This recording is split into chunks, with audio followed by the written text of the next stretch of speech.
बहुत समय पहले की बात है। सूर्यगढ़ राज्य अपनी समृद्धि और भव्यता के लिए पूरे प्रदेश में मशहूर था। ऊंचे ऊंचे महल, सोने चांदी की दीवारें और सैकड़ों सैनिक इस राज्य की शान थे। यहाँ के राजा वीरेंद्र सिंह और महारानी पद्मावती न्यायप्रिय और दयालु शासक थे। लेकिन इस महल के बारे में एक रहस्य था। रात ढलते ही महल की दीवारों से अजीब आवाजें आती, गलियारों में परछाइयां हिलती और दरवाजे अपने आप खुल जाते। प्रजा कहने लगी, ये महल शापित है। राजा चिंतित थे, मगर उनके पुत्र राजकुमार रणवीर जिज्ञासु और साहसी थे।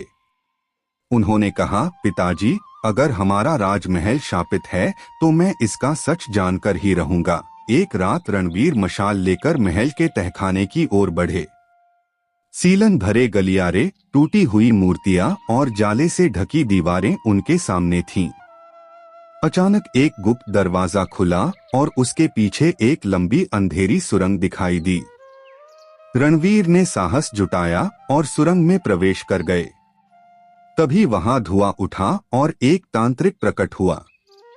उसकी आंखें अंगारे की तरह चमक रही थीं।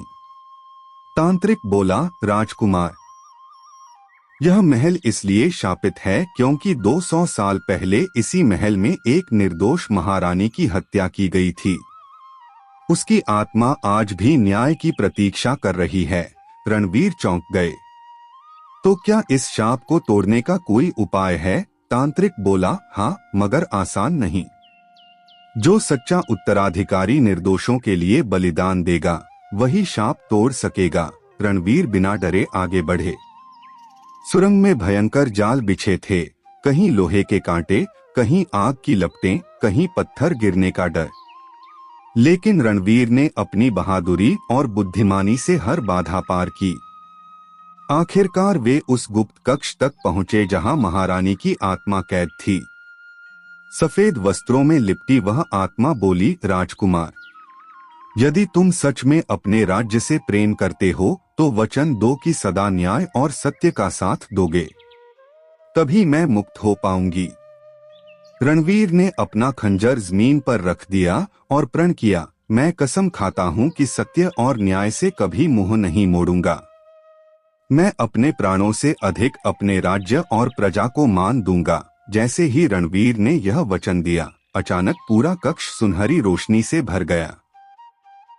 आत्मा मुस्कुराते हुए मुक्त हो गई और महल का शाप टूट गया। सुबह जब रणवीर बाहर आए तो महल चमक रहा था। अब वहां कोई रहस्यमय आवाज नहीं थी, कोई डर नहीं था।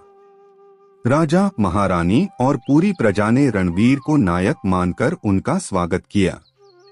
राजा वीरेंद्र सिंह ने कहा, पुत्र, आज तुमने साबित कर दिया कि असली ताकत सोने चांदी या तलवार में नहीं होती। असली ताकत सत्य और साहस में होती है।